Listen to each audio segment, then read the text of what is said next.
Baik, kami dari kelompok 6 akan mempresentasikan tentang penggunaan proses studi dalam industri otomotif. Baik, saya Farhan Mubina. Saya Mardiana Syafitri. Dan ada dua orang lagi izin mereka.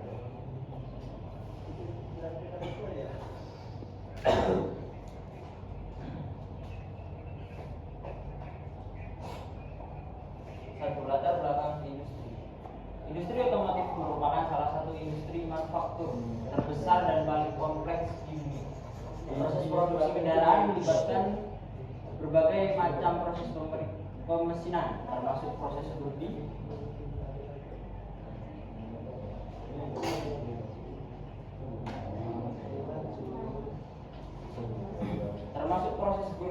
drilling untuk membuat lubang-lubang presisi pada komponen kendaraan.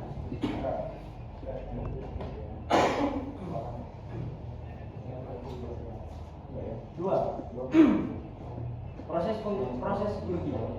Proses bodi digunakan secara luas dalam industri otomotif untuk membuat lubang-lubang penting sebagai komponen kendaraan, seperti lubang sambungan baut pada sasis, rangka, dan bodi mobil. Lubang-lubang bearing di blok mesin atau gearbox untuk menempatkan bantalan. Lubang pasang atau memasang komponen presisi seperti roda gigi. Lubang ulir, tapered holes yang digunakan untuk memasang mur dan baut secara kuat dan presisi.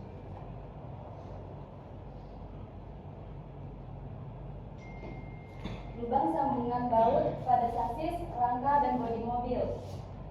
Lubang silinder yang dipasangkan baut untuk menyambungkan sasis dengan komponen seperti bodi, cross member, atau suspensi.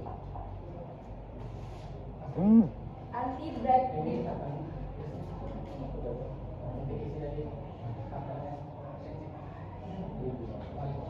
Anti-brake dip mounting berfungsi untuk menstabilkan kendaraan saat pengereman mendadak, mencegah agar bagian mobil tidak mencium darah. Yang selanjutnya yaitu torsion bar spring, sebuah batang baja yang memutar sebagai pegas untuk suspensi. Dan yang ketiga, rubber isolated front sway bar height, bagian dari sistem stabilizer untuk mencegah bodi mobil miring saat berbelok, dilapisi karet agar getaran tidak diteruskan ke rangka.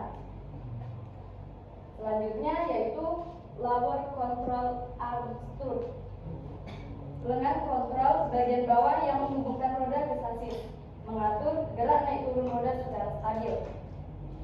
Selanjutnya itu ada ball joint suspension, seperti engsel yang memungkinkan roda bergerak naik turun dan berbelok. Yang terakhir ada car height manual leveling device, alat manual untuk mengatur tinggi kendaraan sesuai kebutuhan, misalnya saat membawa berat-berat.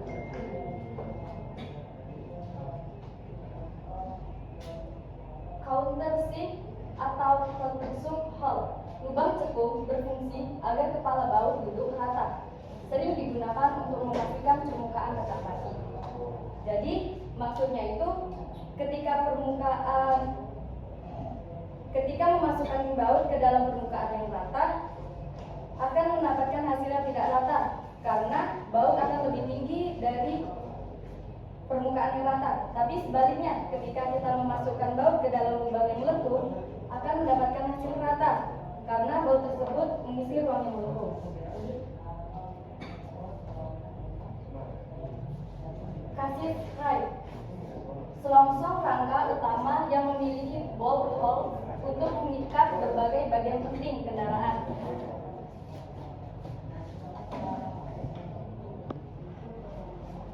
Dari tampak samping yaitu steering dan gear shift lever, tuas kemudi dan perpindahan gigi.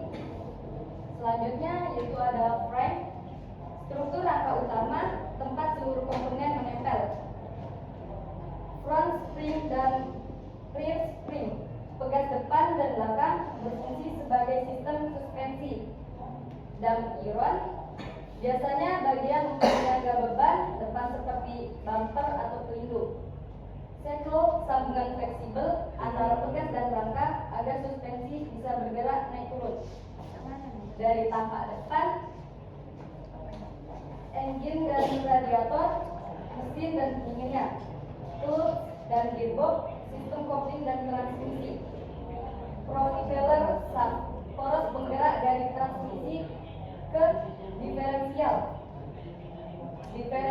dan reel axle, sistem yang membagi tenaga ke roda belakang, universal joint, semi fleksibel di poros populer agar bisa berputar saat sudah berubah, petrol tank, tangki bahan bakar di belakang kendaraan, dan yang terakhir side member dan horizontal member, bagian utama dari rangka chassis yang menopang struktur kendaraan.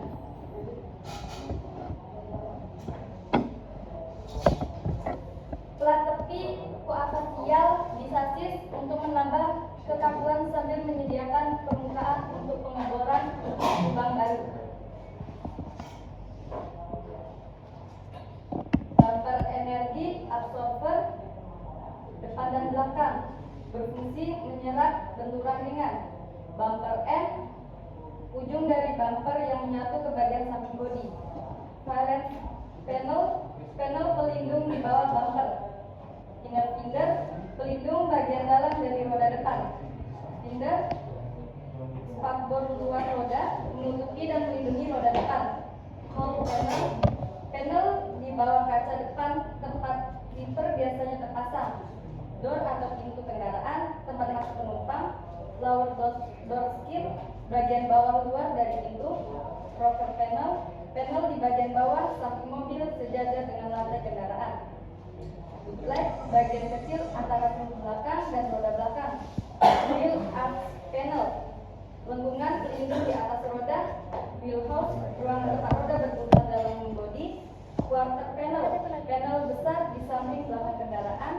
Fender extension panel tambahan di sekitar spakbor. Header panel yang depan kendaraan dekat kaca depan. Hood, kap mesin bagian depan. Firewall, dinding pemisah antara ruang mesin dan KA.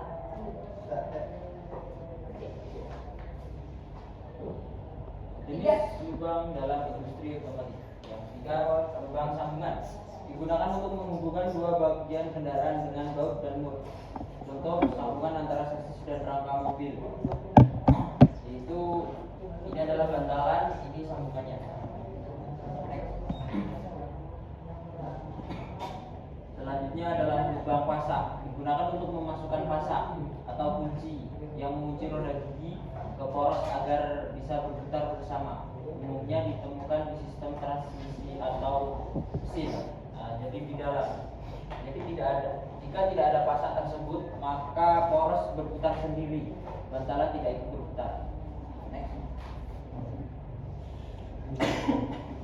Lubang ulir atau tapped hole.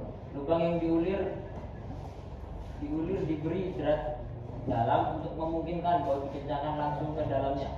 Contoh lubang ulir di blok mesin atau dudukan bracket plat-plat pun banyak.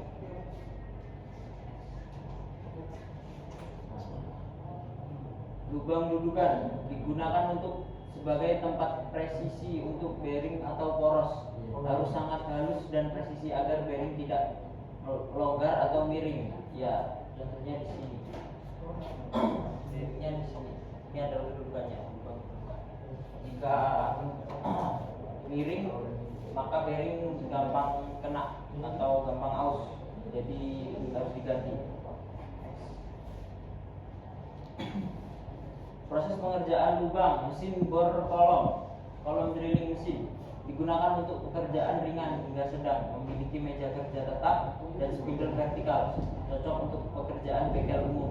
Jadi rata-rata bengkel pada umumnya menggunakan mesin bor kolom.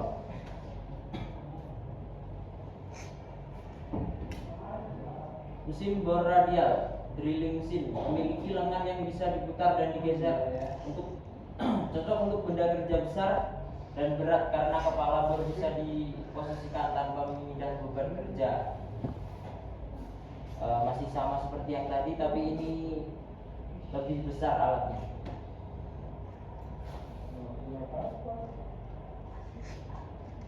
CNC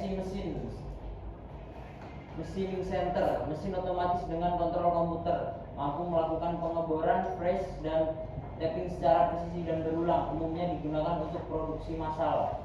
Ini berotakkan komputer ya, karena CNC banyak digunakan untuk produksi massal. Jadi bengkel-bengkel pada umumnya jarang untuk menggunakan ini, karena ini rata-rata di industri.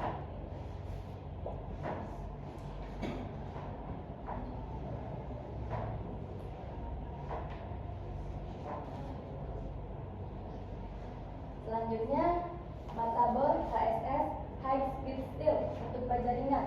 Matabor HSS terbuat dari baja panduan atau campuran karbon, koronium, tungsten atau vanadium yang tahan panas hingga sekitar 600 derajat Celcius dan gesekan tinggi.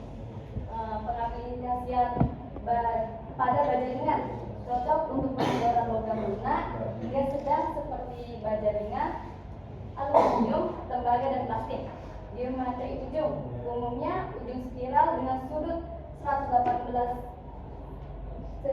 Celcius hingga 135 Celcius, sudut 118 Celcius, cocok untuk pengeboran umum, sedangkan sudut lebih besar meningkatkan stabilitas pada materi lebih keras. Varian dan coacting HSS reguler untuk pengeboran harian, HSS titanium nitride atau TIN dengan lapisan untuk meningkatkan ketahanan arus dan tahan panas. HSS kobalt M35 atau M42 campuran kobalt meningkatkan ketahanan panas, ideal untuk bahan lebih keras atau pengeboran intensif.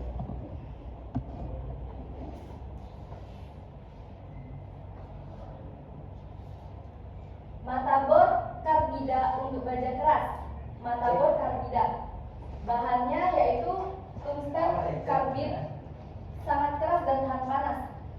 Jenis karbid tipe ujung karbida, badan HSS, hemat untuk lubang dangkal.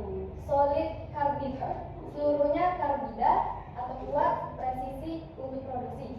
Kelebihannya yaitu cocok untuk baja keras hingga 65 HRC, tahan panas tinggi, tidak cepat tumpul, lubang lebih presisi dan halus. Catatan penggunaan, gunakan RPM rendah, tekanan stabil, wajib pakai pelumas atau cutting oil, hindari getaran karena karbida rapuh. Baik, sekian presentasi dari kami. Apakah ada yang mau bertanya? Tidak. Tidak. Baik, kami akhiri presentasi kami.